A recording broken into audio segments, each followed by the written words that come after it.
I didn't heal my gut with powders, cleanses, or cutting out half of my diet. It started with these simple things. Today we're talking about something I know so many of you are thinking about, which is gut health. But not in the restrictive green juice, take this $60 powder kind of way. We are doing this the gentle way. I used to believe gut health meant cutting everything out: gluten, dairy, sugar, coffee, well, basically joy. And while I was following all the rules, I was still bloated, tired, anxious around food, and yeah, just overwhelmed. If you've been dealing with bloating, brain fog, food cravings, or that feeling in your gut, this video is for you. And no, I won't tell you to cut out carbs or spend hundreds of dollars on fancy probiotics or whatnot. Because the truth is, you can radically improve your gut health without changing your whole life. And today I'm walking you through 6 habits I started doing consistently that made a massive difference in how I feel every single day. These habits are simple and sustainable, and they actually work. Gut health is important, but how we approach it matters even more. Here's the thing: gut health has become a trend, and with that came a lot of confusion and fear. You're told, avoid this, take that, don't eat after this time, eliminate everything for 30 days, and then maybe you will feel better. But that's kind of a fear-based approach, which only creates stress. And stress is one of the biggest disruptors out there, not just for your gut health, but actually for your overall health. On top of that, if you've ever been in a binge-restrict cycle or struggle with emotional eating, your gut probably hasn't felt very happy either. It's probably been struggling a lot. Skipping meals, binging at night, constantly trying to eat clean, then spiraling. Well, it messes with your digestion, your energy, and your mood. But gut health doesn't need to be extreme. It doesn't need to be a protocol or a full-time job. It can be gentle, and it can fit into your real life. And when you support your gut without restriction, you get to feel better in your body and in your mind. All right, with all that being said, let's get into it. Here are 6 easy gut-friendly habits that don't involve rigid rules or cutting out anything. Habit number 1, start your day with calm, not with chaos. For this, you don't need a 10-step morning routine, just 5 to 10 minutes of no screen, no pressure, just a quiet moment in your morning, maybe with a warm drink, some light stretching, or sitting down by the window. Just some moments of calm are super important for your gut health, because you're setting up your gut to do its job properly throughout the day, because stress means poor digestion. And your gut truly is listening before your first bite. It's not just about what we eat, but as I said, stress and everything else. So give it some peace first thing in the morning and not panic. And a bonus tip for those quiet mornings: add in some hydration to the start of your day. Before reaching your coffee, start your day with a glass of water, maybe even add a pinch of salt and some lemon juice for those extra electrolytes, for that extra hydration, and your gut will thank you, because so often we drink coffee on an empty stomach, which then already adds up the cortisol level, makes us hyper. And this matters truly, because by drinking water, we hydrate our body, and hydration helps your digestive system run smoothly. It supports your gut lining, and it prevents that sluggish digestion that leads to that bloating and discomfort throughout the day. So try this. Place a glass of water by your bed or in your kitchen, so that the first thing you see in the morning is that glass and you don't forget to drink. Then habit 2, eat more variety, not less. Gut health isn't about cutting things out, it's about adding more in. Instead of removing foods, start adding in more variety. And one of the simplest ways to support your gut microbiome is to eat more plant diversity, so more plant-based foods, meaning fruits, veggies, herbs, grains, legumes. And this is because your gut bacteria thrive on variety, because each different plant food feeds different beneficial gut bacteria. So try this. Instead of eating the same 3 meals all week, pick 1 meal a day, just 1 meal a day.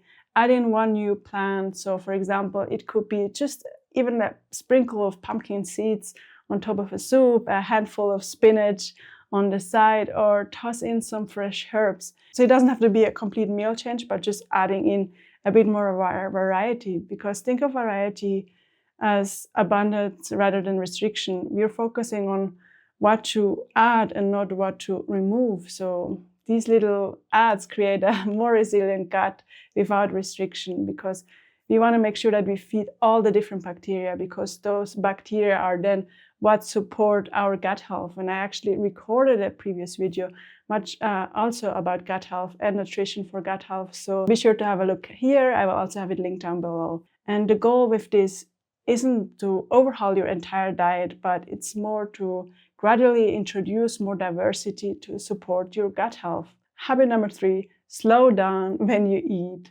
Or how can I say it? Sit down when you eat. Rest, really.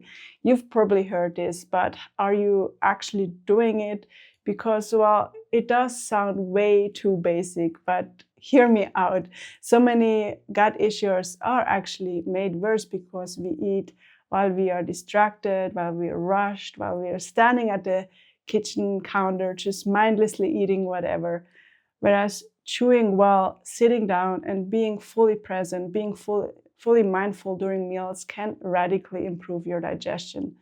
Your digestion actually starts before you even eat. When you're calm and focused, your body produces enzymes and stomach acid it needs to break down that food properly. So try this. Just sit, breathe, and take a pause before you bite. Even 3 deep breaths help activate that rest and digest mode, that mode we want to be in when eating. So it's already said in the name, rest and digest, right? And very important, chew your food slowly and thoroughly. Already by chewing, we can help take some workload off the stomach or off our gut, because nowadays we often eat so fast, we don't properly chew everything. So your gut has much more work to do. It takes longer to digest and then will cause bloating because the food sits in your gut much longer.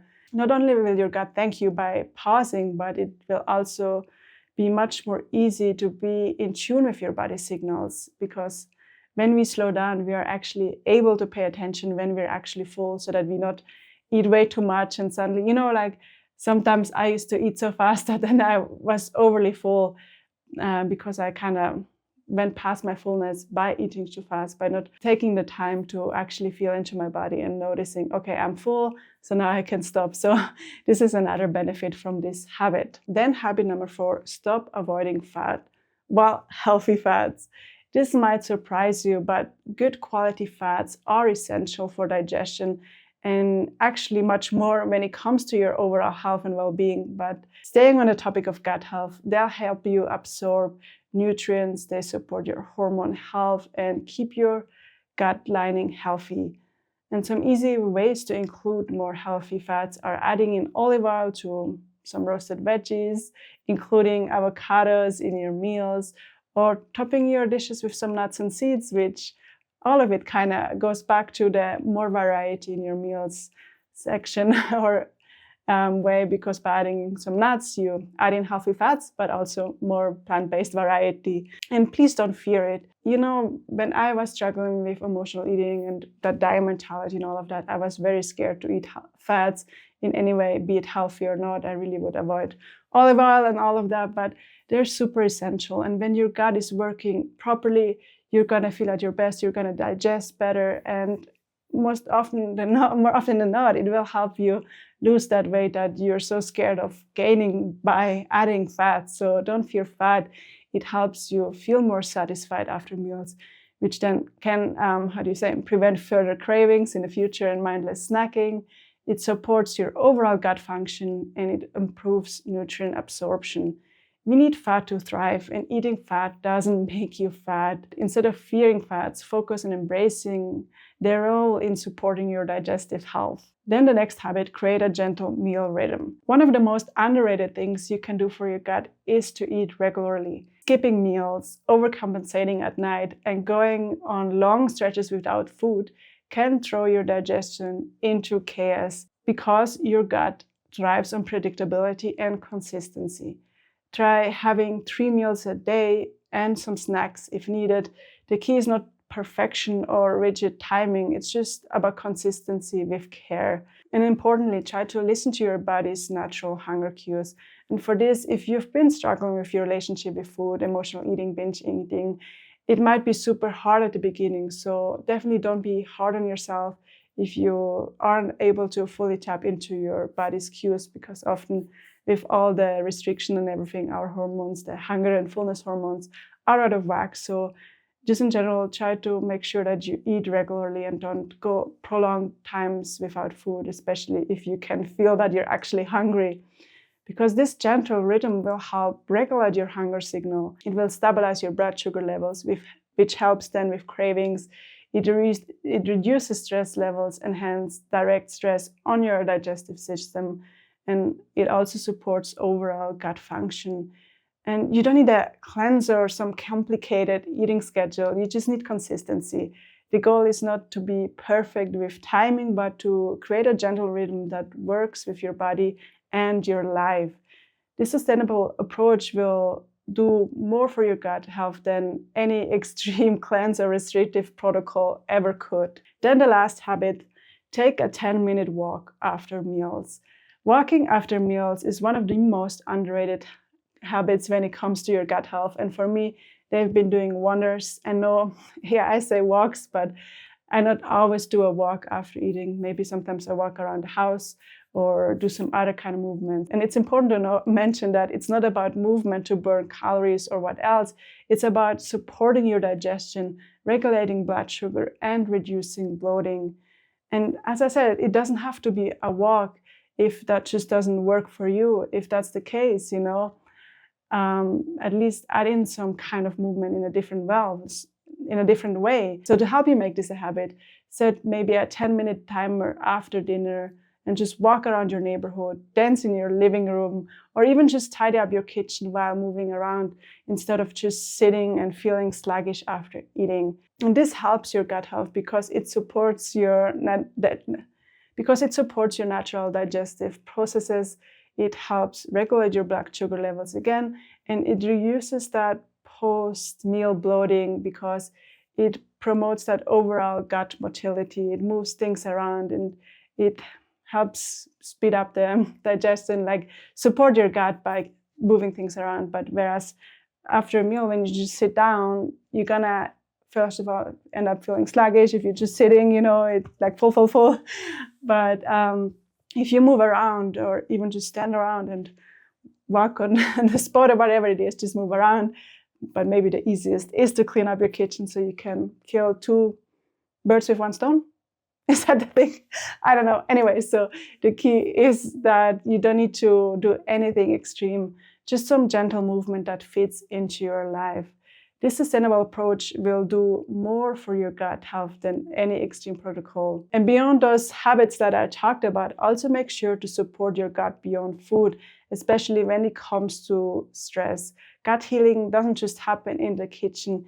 It happens when you sleep, when you rest, when you breathe deeply, because stress is a huge disruptor. So if you're always on the go, on, your gut doesn't get to do its job because it's in because it's in that fight or flight mode versus the rest and digest mode. So more about stress. I actually recorded more about stress in the previous video. Again, you can check it out here and down below. And when you start to implement these gentle habits, here's what happens.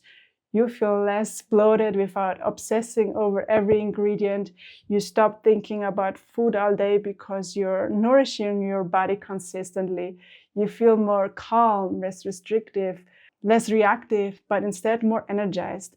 And slowly you will also start to build more trust with your body again. And I think an important one is that you're not treating your gut like a project anymore. You're treating it like a proper part of you that deserves kindness, that deserves care. And as always, with most of the things I share here, you don't need to overhaul your entire lifestyle or get everything perfectly. It's just, it's about starting with 1 or 2 of these habits and going from there, and you will already start to notice a difference. So if you're resonating with this, and especially if you're someone who's been stuck in that binge-restrict cycle, overwhelmed by nighttime eating, if one of your biggest struggles is that you feel fine all day, but then at night you eat everything in sight, I want to invite you to my free training, that I think you will love. It's called How to Stop Nighttime Overeating in Just 7 Days. Inside, I will walk you through a quick method to overcome the urge to eat, get out of that binge-restrict cycle, and feel peaceful around food. No willpower or strict rules required. It's short, it's actionable, and it's made for women like you who want food freedom and not another diet. You can grab it down below, it's totally free, and I'm sure it will help you, just as it did with many other women, feel at peace around food again. And yeah, for what we talked about today, remember, you don't need to do everything at once. Just pick one small habit to start. It's truly those small little shifts that seem almost too simple that create the biggest change over time. And if this episode helped you, be sure to hit the like button, subscribe, maybe even the bell, and share it with someone who might benefit from some less overwhelm when it comes to their gut health. And maybe even comment down below, what's one gut-loving habit that you're going to try this week? You deserve to feel good in your body without restriction. Thanks for watching, and I see you on the next video. And of course, if you don't want to wait for the next video, check out the video down here that YouTube thinks you'll like next.